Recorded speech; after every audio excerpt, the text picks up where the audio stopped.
So hi guys, నిజంగా breaking news అండి. చాలా చాలా బ్రేకింగ్ న్యూస్. సో అదేంటంటే గల్ఫ్ దేశాల నుండి వచ్చేవాళ్ళు చాలామంది ఎంతో కొంత బంగారం కొనుక్కొని తీసుకుంటారు కదండి. ఈ బంగారం మీ ఇంటికి క్షేమంగా చేరాలి. సో నార్మల్గా మనం కోరుకుంది అదే, మనం బంగారం తీసుకుని ఎయిర్పోర్ట్లో దిగి క్షేమంగా బస్సు ఎక్కి ఇంటికి వచ్చేయాలి. సో ఇది నార్మల్గా జరిగేది. అయితే ఈరోజు ఈరోజు వెస్ట్ గోదావరి చెందిన ఒక మహిళ బహ్రెయిన్లో దగ్గరగా 3 సంవత్సరాలు పనిచేసి కొంత బంగారం కొనుక్కుని సో ఇంటికి వచ్చే క్రమంలో అంటే కొంత బంగారం అంటే ఆవిడ మెడలో దగ్గర 3 చైన్లు ఉన్నాయంట. 3 చైన్లు. అయితే ఎయిర్పోర్ట్ నుంచి బయటకు వచ్చేసింది, బస్సు ఎక్కింది. సో బస్సు వచ్చేటప్పుడు మధ్యలో కొన్ని హోటల్ దగ్గర ఆపుతారు కదా భోజనానికి.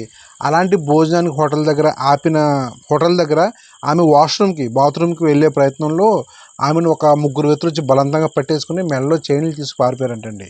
అంటే ఆమె చేసిన పని ఏంటంటే, మిస్టేక్ ఏంటంటే, ఆమె యొక్క బంగారం బయటికి కనపడేలా వేసుకుంది.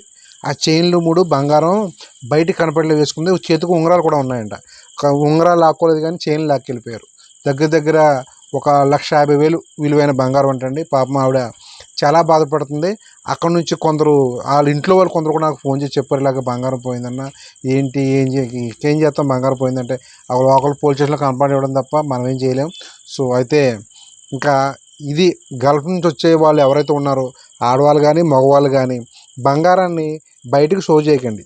బయటికి చాలా ఇప్పుడు ఉంగరాలు అంటే బయటకు కనపడతాయి, ఈ మెడలో చైన్లు కొంచెం అవి కనపడకుండా లోహన వేసుకుని ఉంచుకోండి.